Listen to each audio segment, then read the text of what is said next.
And welcome, my dear friends and dear students. Welcome on my channel. आज आपण वर्ग 12वीच्या अभ्यासक्रमातील युनिट नंबर 4 म्हणजे नॉव्हेल त्यातलं 4.3 around the world in 80 days हे नॉव्हेल आपण आज सुरुवात करणार आहोत. आणि ते नॉव्हेल सुरू करण्याच्या पूर्वी आपल्याला त्या नॉव्हेलचे जे ऑथर आहेत युल्स गॅब्रियल वर्न यांचे इंट्रोडक्शन बघायचं आहे. त्यानंतर या नॉव्हेल्समध्ये येणारे कॅरेक्टर्स, त्यानंतर या नॉव्हेलची थीम, नॉव्हेलचा प्लॉट आणि आपल्याला जो अभ्यासायला दिलेला त्या नॉव्हेलमधला छोटासा पार्ट आहे त्या पार्टचा आपल्याला सिनॉप्सिस म्हणजे त्याची समरी आपल्याला आज बघायची आहे. तर इतकं बघून आज आपण इथे थांबणार आहोत आणि मग नेक्स्ट व्हिडिओमध्ये आपण नॉव्हेल सुरुवात करणार आहोत. So before moving ahead we have to start with the introduction of the author, but before that you have to like my videos and subscribe my channel as you all are doing it. Okay, so thank you for doing that, and let's move towards the introduction of the author. Now see, around the world in 80 days या नॉव्हेलचं author आहेत युल्स Gabriel वर्न, ज्यांचा birth period आहे 1828 to 1905. आणि Joule's Gabriel वर्न हे काय आहे? He was a French novelist, poet and playwright. Playwright means drama लिहिणारे. आणि ते एक नॉव्हेलिस्ट पण होते, कवी पण होते आणि नाटककार पण होते. Verne wrote widely popular series of adventure novels including Journey to the Center of the Earth in 1864, त्यानंतर 20,000 Leagues Under the Sea 1870 and Around the World in 80 Days. आता हे जे सगळे नॉवेल्स आहेत हे सगळे नॉवेल्स कसे आहेत तर ॲडव्हेंचरस, म्हणजे त्यामध्ये काहीतरी उत्साह देणारा आपल्याला काहीतरी ॲडव्हेंचर आहे, काहीतरी सरप्राईज आपल्याला त्याच्यामध्ये मिळणार आहे. तर असे कोणते 3 नॉवेल्स त्यांनी लिहिले आहेत तर journey to the centre of the earth, त्यानंतर 20,000 लीग्स अंडर द सी आणि around the world in 80 days, जे नॉवेल आपण आज अभ्यासणार आहोत ते 3रं नॉवेल. त्यानंतर नेक्स्ट पॅरेग्राफमध्ये दिलेलं आहे की Verne is generally considered a major literary author in France and most of Europe. आता फ्रेंच नॉव्हेलिस्ट असल्यामुळे फ्रान्समध्ये त्यांना खूप मानाचं स्थान होतं ऑथर म्हणून, आणि पूर्ण फ्रान्समध्ये किंवा युरोपमध्ये ते एक लिटररी ऑथर, साहित्यिक म्हणून ओळखले जायचे. Verne has been the second most translated author in the world, म्हणजे त्यांची जी पुस्तकं आहे ती सगळ्यात जास्त दुसऱ्या नंबरचे ते असे ऑथर आहेत की त्यांची पुस्तकं इतर भाषांमध्ये ट्रान्सलेट केल्या गेलेले आहेत. ओके, सो हा त्यांचं छोटंसं इंट्रोडक्शन. आता आपण बघूया या नॉव्हेल्समध्ये कॅरेक्टर्स कोणकोणते आहेत. आता हे जे सगळे कॅरेक्टर्स दिलेले आहेत हे सगळे या नॉव्हेलमधले मीन्स थ्रूआउट नॉव्हेलमध्ये येणारे हे कॅरेक्टर्स आहेत. पण आपल्याला जे चॅप्टर दिलेले आहेत नॉव्हेल्समधले त्या नॉव्हेल्समध्ये हे सगळे त्या चॅप्टरमध्ये हे सगळे कॅरेक्टर्स येणार नाहीत, तर काहीच याच्यातले त्याच्यामध्ये येतील. ओके, सो लेट्स सी की कुठले कुठले कॅरेक्टर्स आहेत. मेजर म्हणजे मेन कॅरेक्टर्स आहेत फिलिस फॉग, त्यानंतर पॅसेपाटोट, त्यानंतर औडा अँड डिटेक्टिव्ह फिक्स. हे जे 4 लोक आहेत हे 4 लोक मेन कॅरेक्टर्स या नॉव्हेलचे आहेत. आणि त्यानंतर मायनर कॅरेक्टर्स म्हणजे जे लेस इम्पॉर्टंट आहेत, कमी महत्त्वाचे, ते इथे दिलेले आहेत राईट साईडला, ते तुम्ही वाचू शकता. Okay, now let's see the theme of the novel. Now I'll read out and I'll explain it line by line. Let's see. The novel is full of adventure and the excitement which the readers come across and enjoy from the beginning to the end. आता या नॉव्हेलमध्ये काय दिलेलं आहे तर फुल of adventure,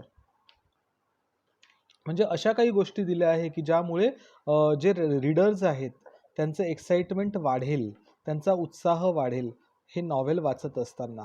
आणि ते excitement कसं आहे तर from the beginning to the end, so सुरुवातीपासून शेवटपर्यंत. Phileas Fogg, the major character in the novel, accepts the challenge to go around the world in 80 days, and in accomplishing this feat, he goes through various lands and meets with diverse adventures. आता सुरुवातीला काय होतं या नॉव्हेलमध्ये की एक club दाखवलेला आहे, reform club. आणि त्या रिफॉर्म क्लबच्या लोकांमध्ये एक अशी शर्यत लागते, आणि ती शर्यत कोण ॲक्सेप्ट करतो, तर हा जो मेन हिरो आहे फिलिस फॉग, तो ती शर्यत ॲक्सेप्ट करतो. तर ती शर्यत कोणती असते, तर challenge to go around the world in 80 days, म्हणजे 80 दिवसांमध्ये पूर्ण जग फिरण्याची ती शर्यत असते, जे या नॉवेलचं नाव आहे, around the world in 80 days. So ही शर्यत हा जो फिलिस फॉग आहे तो काय करतो, ॲक्सेप्ट करतो की मी 80 दिवसामध्ये पूर्ण जग फिरून येईन. आणि हे जे त्याची भ्रमंती आहे 80 दिवसामध्ये, जगाची जी भ्रमंती आहे त्याची, तर त्या भ्रमंतीमध्ये त्याला येणारे विविध अनुभव, व्हेरियस लँड्स, म्हणजे वेगवेगळ्या देशांमध्ये जेव्हा तो जातो, अँड मीट्स डायव्हर्स ॲडव्हेंचर्स, आणि वेगवेगळ्या देशांमध्ये वेगवेगळ्या प्रांतामध्ये येणारे त्याला वेगवेगळे अनुभव, हे सगळे त्यांनी या नॉवेलमधनं सांगितलेले आहे. Thus the novel proceeds at a fast pace. Pace म्हणजे स्पीड. आता 80 दिवसामध्ये जगाची भ्रमंती दाखवायची आहे, त्याच्यामुळे हे नॉवेल लवकर लवकर म्हणजे फास्ट हे पुढे जातं. And there is always some excitement resulting from the various encounters. Various encounters म्हणजे जसं जसं सिच्युएशन समोर येतात, एन्काउंटर्स म्हणजे समोर येणे. सो जशा जशा एक्साइटमेंट्स सिच्युएशन समोर येतात, तशी तशी रीडरची एक्साइटमेंट ही वाढत असते. The beauty of the novel is that the writer takes the readers to a journey of many hair-raising incidents and exciting, adventurous, thrilling, yet beautiful places in the world. आणि या नॉव्हेलची beauty काय आहे, सौंदर्य कशात आहे, तर हा जो रायटर आहे तो आपल्याला काय करतो आहे, रीडर्सला कुठे घेऊन जातो आहे, तर या जगाच्या ॲडव्हेंचरस, थ्रिलिंग आणि एक्साइटिंग जागी तो आपल्याला घेऊन जातो. आणि काही काही इन्सिडेंट, घटना तर अशा आहे की ज्याच्यामुळे आपल्या अंगावर शहारे उभे होतात, शहारे येतात. हेअर रेझिंग इन्सिडेंट्स म्हणजे अंगावर शहारे येणे, काटे येणे. The most important feature of this adventure novel is time.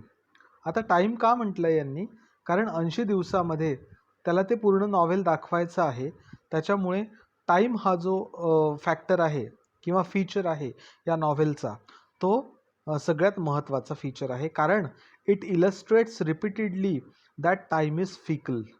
Fickle म्हणजे हा टाईम कसा आहे, आपल्याला फसवणारा आहे, बरोबर आहे की. कधी आपली गाडी सुटते, किंवा कधी आपलं पिरियड मिस होतो, किंवा कधी आपली शाळा मिस होते. सो कशामुळे, तर आपण टाईम फॉलो करत नाही म्हणून, बरोबर. सो हा टाईम कसा आहे, आपल्याला फसवणारा आहे. The time is fickle and either works for or against them. आणि तो टाईम कसा असतो, कधी आपल्या बाजूनी असतो, फॉर म्हणजे कधी आपल्या बाजूनी किंवा कधी आपल्या अगेन्स्ट तो काम करत असतो. म्हणून त्या टाईमला काय म्हटलं आहे, तर फिकल म्हटलं आहे, फसवा म्हटलेला आहे. In many cases time foils their plans. आणि हे जी तिघंजणं ते जात असतात अराउंड द वर्ल्ड, म्हणजे त्या जगाच्या भ्रमंतीवर, आणि मग त्यांचे प्लान्स, त्या तिघांचे प्लान्स हा जो टाईम आहे तो काय करतो, फॉईल करतो. म्हणजे काय, तर त्यांचे जे प्लान्स आहे ते सगळे उद्ध्वस्त करून टाकतो.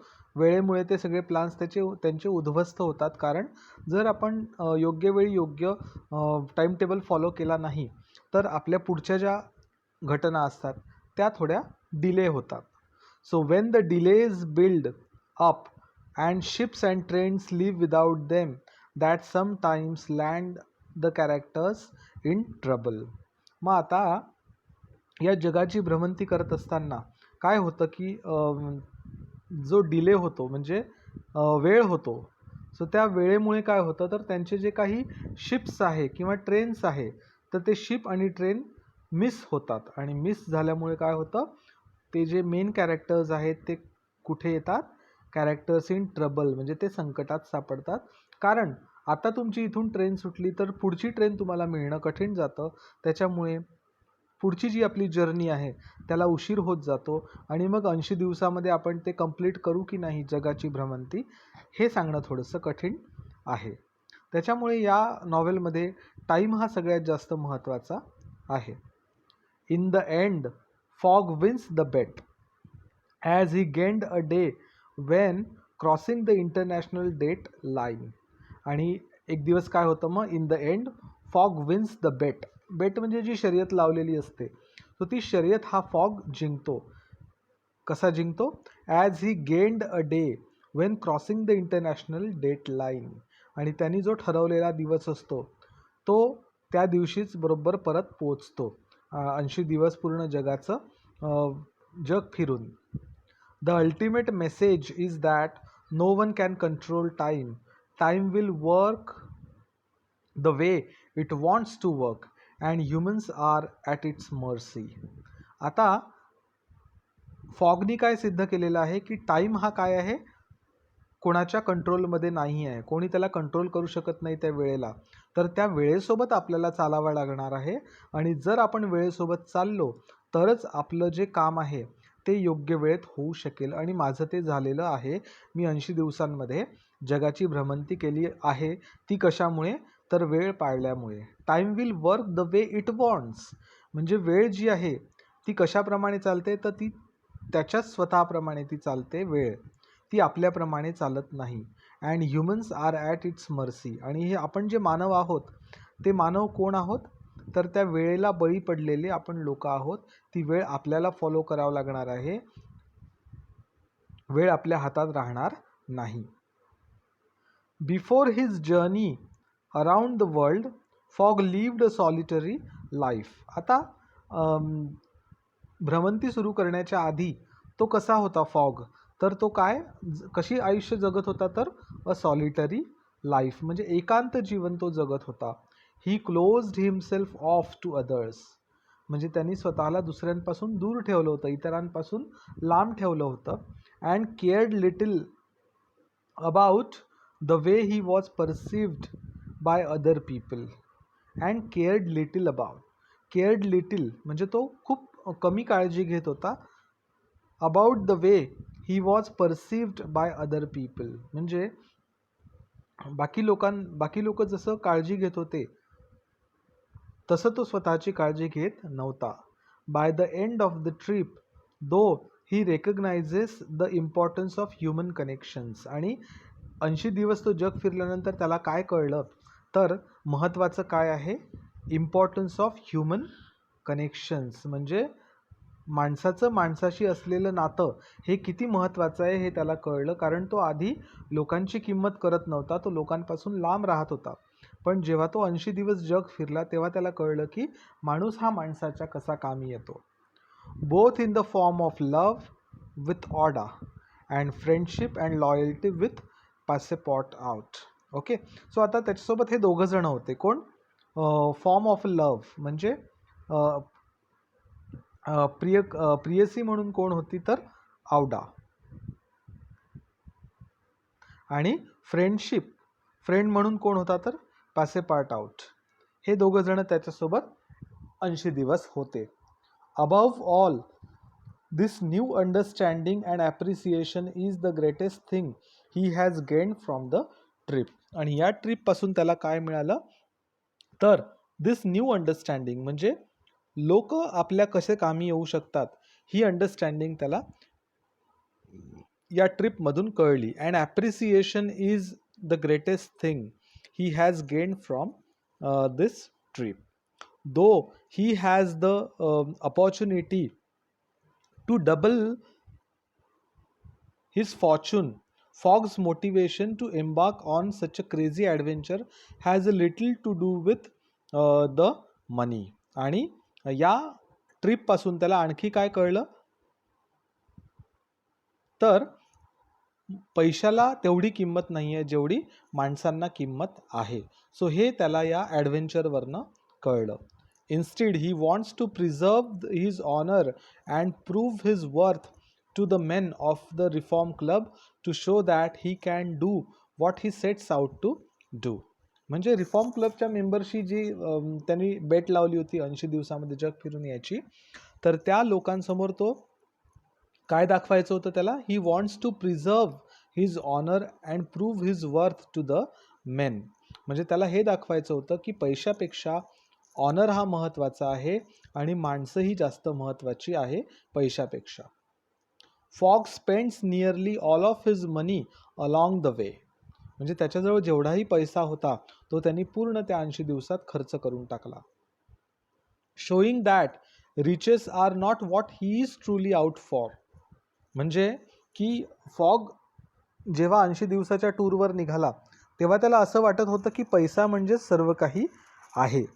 पण जेव्हा तो परत आला तेव्हा त्याच्याजवळ एकही पैसा नव्हता, कारण त्यांनी सगळा खर्च केला होता. पण त्याच्याकडे माणसं होती जी त्याच्या कामाची होती.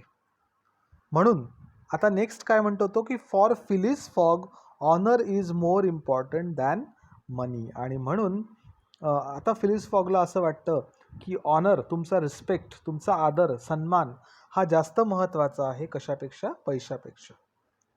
Through out the entire trip Fogg and his group encounter various obstacles standing in their way. So मग आता 80 दिवसामध्ये त्यांना जे काही प्रॉब्लेम्स आले ते त्यांनी कसे फेस केले हे याच्यामध्ये दिलेलं आहे. These challenges allow them to use their quick thinking to come up with innovative solutions to even the most complicated of problems, relying the message that no problem is unsolvable. आणि त्या ते जे problem आले आहेत त्या प्रॉब्लेमला त्यांनी काय केलं? फेस केलं. आणि फेस केल्यामुळे कुठले तरी इनोव्हेटिव्ह सोल्युशन त्यांना ते प्रॉब्लेम फेस करताना मिळालं आणि ते सोल्युशन वापरून त्यांनी ते प्रॉब्लेम्स सॉल्व्ह केले. ते कितीही कॉम्प्लिकेटेड प्रॉब्लेम असले तरी त्यांनी ते सॉल्व्ह केले आणि लोकांसमोर असा आदर्श ठेवला की कुठलाही प्रॉब्लेम हा अनसॉल्वेबल नाही आहे. No problem is unsolvable. कुठलाही प्रॉब्लेम हा अनसॉल्वेबल नसतो. प्रत्येक प्रॉब्लेमचं सोल्युशन हे असतंच असतं. कारण where there is a problem there is a solution. It is not only Fogg who shows his clever wit in coming up with solutions. Passepartout too shows his ingenuity in multiple situations. So हे जे problems त्यांनी सगळे face केले किंवा challenge हे जे सगळे accept केले याच्यामध्ये फक्त फॉगच स्वतःची बुद्धिमत्ता वापरत नव्हता, तर त्याचा जो मित्र होता खास पासेपार्टाउट त्याची पण बुद्धी तेवढीच तल्लख होती आणि त्या दोघांच्या बुद्धीनी मिळून त्यांनी ते सगळे सिच्युएशन्स ज्या आहेत त्या सगळ्या त्यांनी सॉर्ट आउट केल्या 80 दिवसामध्ये. ओके, सो ही या नॉव्हेलची थीम आहे. म्हणजे पूर्ण 80 दिवसामध्ये त्यांना काय काय अनुभव आले आणि त्यांनी कसे ते प्रॉब्लेम्स किंवा चॅलेंजेस ॲक्सेप्ट केले आणि ते फेस केले हे याच्यामध्ये दिलेलं आहे. आता around the world in 80 days याच्यामध्ये प्लॉट काय आहे तो आपल्याला बघायचा आहे. So let start with the plot of the novel. Around the world in 80 days begins at the Reform club in England. आता नॉव्हेल कुठून सुरुवात होत आहे ते सांगितलं आहे बघा. इंग्लंडमधल्या एका रिफॉर्म क्लबमध्ये हे नॉव्हेल सुरू होतं आणि त्या रिफॉर्म क्लबमध्ये हे सगळेजण बसलेले असतात. With Phileas Fogg, Thomas Flanagan, Samuel Fallentin and John Sullivan sitting by a fireplace reading newspapers. So हे 4 characters.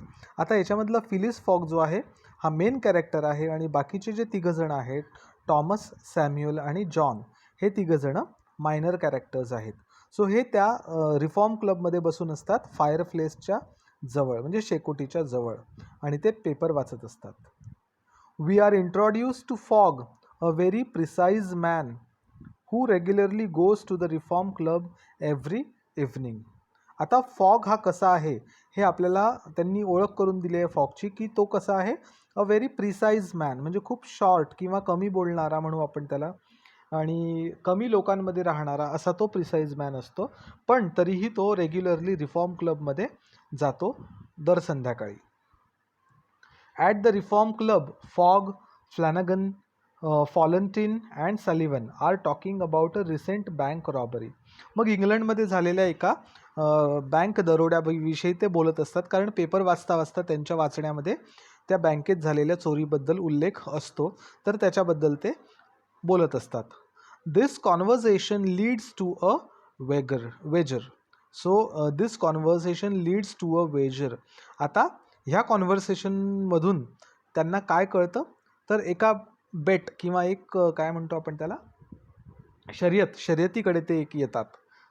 Fog is quite sure he can travel around the world in 80 days, while Sullivan doesn't believe it can be done. आता ही जी Vaser म्हणजे काय, की ती जी शर्यत आहे, ती शर्यत आता ते लावतात आणि फॉग म्हणतो की मी 80 दिवसामध्ये पूर्ण जग फिरून येतो. पण सलिव्हन जो आहे, तो सलिव्हन म्हणतो की हे होणं शक्य नाही आहे, किंवा याच्यावर आपण विश्वास ठेवू शकत नाही की हे होईल. Sullivan, Flanagan and Fallentin think Fogg is not considered the unexpected. आता हे जे उरलेले तिघंजणं आहेत, ते काय विचार करतात की फॉग हे कंप्लीट करू शकणार नाही. त्याच्यामुळे ते बेट लावतात, शर्यत लावतात. ते तिघंजणं फॉग सोबत शर्यत लावतात आणि ती शर्यत किती रुपयांची असते, तर all of the men accept the wager for 20,000 pounds. म्हणजे 20,000 पाऊंड. जसे इंडियामध्ये रुपीज असतात, तसं इंग्लंडमध्ये पाऊंड असतात. सो 20,000 पाऊंडची शर्यत लावतात ते तिघंजणं फॉगशी. मग आता पुढे काय होतं, this is the beginning of the entire plot and from then on we see how Fogg goes around the world and we witness the amazing adventures that he has with his companions. आणि इथून ती story सुरू होते आहे आणि त्या स्टोरीमध्ये आता फॉग निघतो पूर्ण जग फिरण्यासाठी त्याच्या मित्रांसोबत. म्हणजे त्याचा जो मित्र पासपोर्ट आउट आणि आउडा नावाची त्याची जी बेस्ट फ्रेंड असते, त्या दोघांसोबत तो निघतो. कंपॅनियन्स म्हणजे त्याचे सोबती ते दोघंजणं. The main plot is based on Fogg's travel. So ही कंप्लीट स्टोरी कशाशी रिलेटेड आहे, तर त्याच्या ट्रॅव्हल्सशी. While other such plots merely support the central theme. आणि त्या मेन प्लॉटसोबत काही सब प्लॉट्स पण आहेत. म्हणजे आता जसं मेन प्लॉट काय आहे, तर फॉगचं ट्रॅव्हलिंग, 80 दिवसांचं फॉगचं ट्रॅव्हलिंग. पण त्या फॉगच्या ट्रॅव्हलिंगमध्ये छोटे छोटे जे काही इन्सिडेंट्स घडतात मध्ये, त्याला आपण म्हणूया सब प्लॉट्स. तर ते छोटे छोटे काही प्लॉट्स आहेत. तर त्यामधला एक प्लॉट काय आहे, तर fix the detective follows fog all over. आता फिक्स नावाचा एक डिटेक्टिव्ह असतो आणि तो डिटेक्टिव्ह यांचा पाठलाग करत असतो. म्हणजे आता कोण चौघंजणं around the world in 80 days या नॉव्हेलमध्ये टूरवर निघालेले असतात. तर त्याच्यामध्ये फॉग, त्यानंतर पॅसेपॉर्ट आउट, त्यानंतर आउडा आणि फिक्स नावाचा हा डिटेक्टिव्ह, हे चौघंजणं आता निघालेले असतात. हा फिक्स यांचा पाठलाग करत असतो तिघांचा. He believes that Fogg is the bank robber who has robbed a great sum from the Bank of England. आणि हा जो कोण फिक्स नावाचा हे आहे डिटेक्टिव्ह, त्याला असं वाटत असतं किंवा त्याचा ठाम विश्वास असतो की ती बँक रॉबरी कोणी केलेली आहे, फॉगनी केलेली आहे, असं त्या फिक्सला वाटतं. इंग्लंडमधली बँक रॉबरी फिक्सनी केलेली आहे. He puts obstacles in fogs path just so that he can arrest him whenever he gets the warrant from England. आणि मग यांच्या ट्रॅव्हलिंगमध्ये प्रॉब्लेम कोण क्रिएट करत असतं, तर हा फिक्स नावाचा डिटेक्टिव्ह. आणि हे जे ऑब्स्टॅकल्स म्हणजे अडथळे कोण आणत असतं यांच्या प्रवासामध्ये, तर फिक्स. आणि तो फिक्स का बरं अडथळे आणत असतो, तर त्याला असं वाटतं की आपण याला अरेस्ट करू, जर आपण याच्या कामामध्ये अडथळे आणले तर आपण याला अरेस्ट करू शकू. कधी? Whenever he gets the warrant from England. त्याला फिक्सला जेव्हा इंग्लंडकडून वॉरंट मिळेल याला अटक करण्याचा, तेव्हा आपण याला अटक करू, असं तो विचार करतो fix. The suspicion that Fogg might be a clever gentleman robber is the sub theme of the book. आता याची सब थीम काय आहे? पहिली तर मेन थीम अशी आहे की फॉग हा 80 दिवसाच्या टूरवर चाललेला असतो आणि त्याच्या ट्रॅव्हलिंगबद्दल या स्टोरीमध्ये सांगितलेलं आहे. आता सब थीम काय आहे की त्या फिक्सला असं वाटतं की हा एक जेंटलमॅन रॉबर आहे. ही याची सब थीम आहे, म्हणजे दुसरी थीम आहे की हा एक चोर आहे, अतिशय हुशार चोर आहे असं त्या फिक्सला वाटतं. The suspicion that Fogg might be a clever gentleman robber is the sub-theme of the book, and the author makes the reader also suspicious. आणि ऑथर जो आहे, हे नॉवेल ज्यांनी लिहिलं आहे ते पण काय करतात, मग हा जो रीडर आपण जे रीडर आहोत त्या रीडरला असं भासवतात की खरंच तो चोर आहे की काय. Passepartout too wonders whether his master might be a robber, though in his heart he has ample trust in Fogg's integrity. आता पॅसेपोर्टआउट हा इतका घट्ट मित्र असतो फॉक्सचा, पण तरीही त्याच्याही मनामध्ये एखाद्या वेळेस शंका येते की त्याचा जो मास्टर आहे, म्हणजे त्याचा जो बॉस आहे, मित्र आहे, तो असं काही करू शकतो का, चोरी वगैरे, असं त्याच्या मनामध्ये सुद्धा येतं. कारण पासेपोर्टआउटच्या मनामध्ये हे यायला नको, कारण पासेपोर्टआउट हा फॉगला अगदी मनापासून ओळखत असतो की फॉग असं करू शकणार नाही. The plot moves ahead with Fogg striving through various obstacles to reach London in time.